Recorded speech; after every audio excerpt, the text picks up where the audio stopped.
ശബരിമല സ്വർണ്ണക്കൊള്ളയുടെ രണ്ടാമത്തെ റിപ്പോർട്ട് ഹൈക്കോടതിന് മുന്നിൽ എത്തിക്കഴിഞ്ഞു. ആദ്യത്തെ റിപ്പോർട്ടിനകത്ത് ഉണ്ണികൃഷ്ണൻ പോറ്റിയുടെ അറസ്റ്റ്, അതുപോലെ തന്നെ ശബരിമലയിലെ ദേവസ്വം ബോർഡ് പ്രസിഡന്റ് കീഴിൽ നടന്ന തട്ടിപ്പ്, സ്വർണ്ണ തട്ടിപ്പുകളെ പറ്റിയൊക്കെയുള്ള റിപ്പോർട്ടുകളായിരുന്നു ആദ്യത്തെ ഹൈക്കോടതി സമർപ്പിച്ച SITയുടെ റിപ്പോർട്ട്.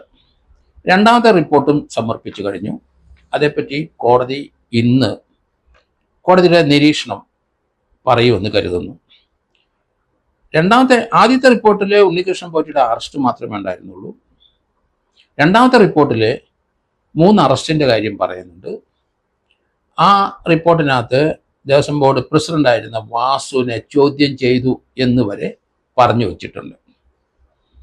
ഇനിയാണ് മുന്നോട്ടുള്ള ഗമനം എന്തെന്ന് കോടതിയുടെ നിർദ്ദേശം വരുമെന്ന് ഞാൻ കരുതുന്നു.